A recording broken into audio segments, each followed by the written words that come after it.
everybody, and welcome back. This is Susan Houts, the Marketing Coordinator for Aging Matters in Brevard, the lead agency for senior services here in our beautiful Brevard County, Florida. As many of you know, Aging Matters in Brevard is set up to provide the resources for the seniors in our community to live at home safely and actively for as long as possible. We have programs such as Meals on Wheels, housing improvements with ramps and grab bars, home care, transportation, and more. And one of our really big and important programs is our caregiver resources and support. So we've been working with great community partners here in Brevard County to continue bringing information to our caregivers so that they can in turn take care of their loved ones, which is our whole goal. So today we are here with Christina, Amy, and Fran from Complementary Cancer Care, and they're going to talk to us about 3 quick tips for cancer caregiving. Ladies, thank you so much for joining us, and take it away. Hi, I'm Fran Baker. I was diagnosed with cancer 11 years ago. My husband was my caregiver for 3 of those years when I was under treatment.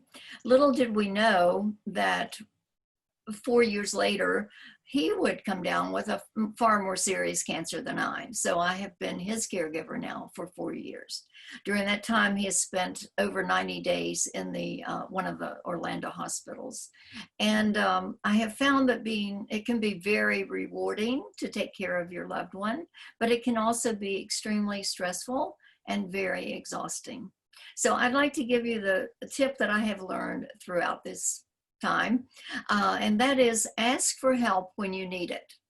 When you are the caregiver, if you are fortunate enough to have nearby relatives that you can call on, you're very lucky. If not, you use your friends. They will all offer to help you. They'll bring meals, they'll do errands, they'll be invaluable to your mental stability.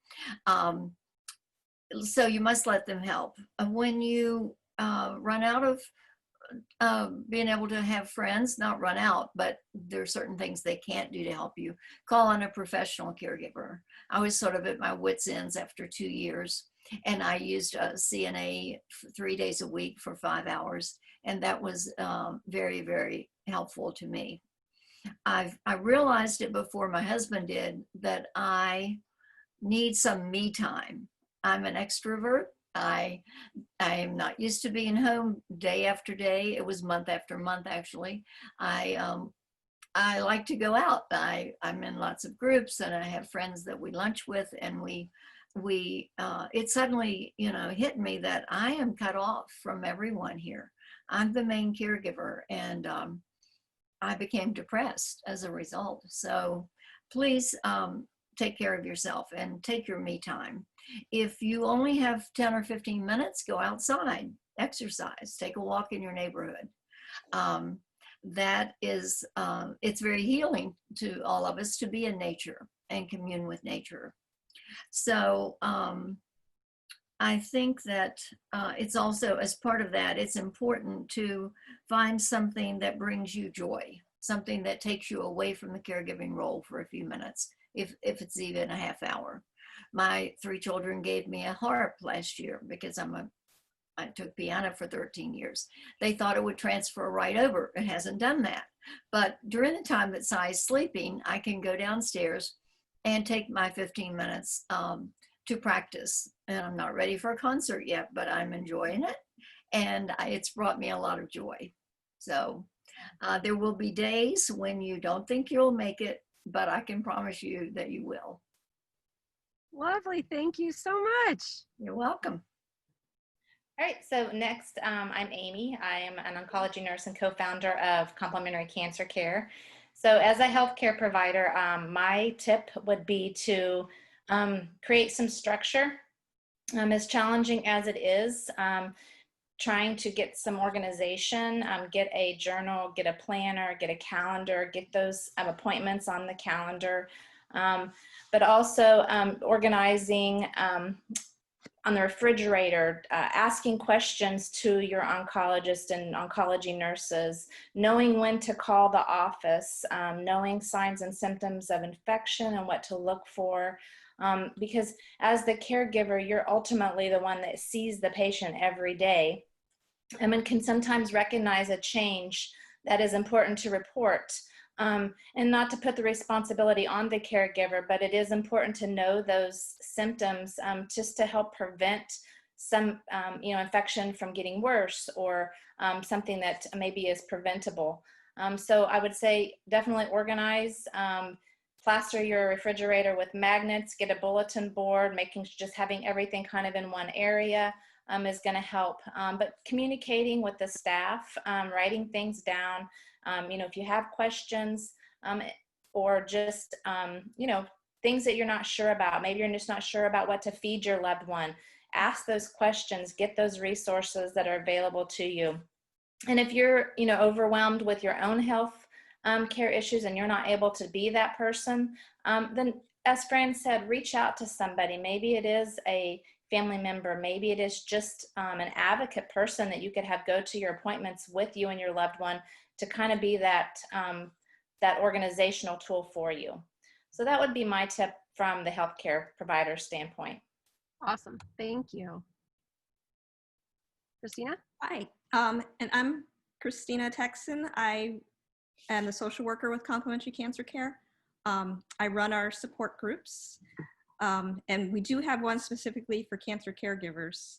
So just wanted to encourage people to log on to that through Zoom, just to meet other caregivers dealing with loved ones who have cancer.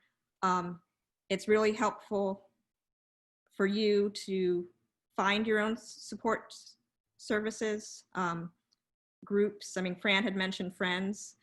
Even if you don't know anybody who's willing to help, usually you just have to ask and they're waiting for you to kind of direct them, and they don't know how to help. But you also can contact different organizations. Our organization, for one, Complementary Cancer Care, I can help navigate you to some important resources. If you end up watching the longer segment that we have, we'll go through some of them, like national organizations like Live Strong and American Cancer Society that have actual kind of guidebooks that might tell you everything you need to know about caregiving.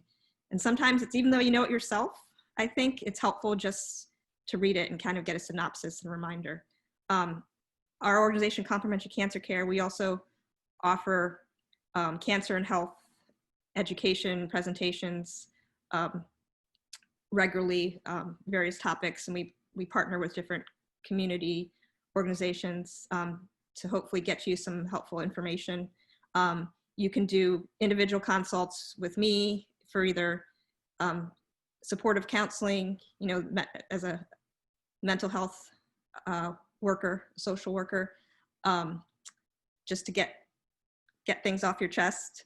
And Amy can help you with more health related questions. And we also have a physical therapist that can kind of guide you towards exercises and, for your loved one or for yourself. All our services are available for patients, cancer survivors, and caregivers. So just check out the different programs that we offer and different programs that are in the community. There's a whole community out there of people who are willing to help you. Awesome. Well, ladies, thank you so much for sharing those tips with us. They are very important for all caregivers, but especially caregivers of cancer patients.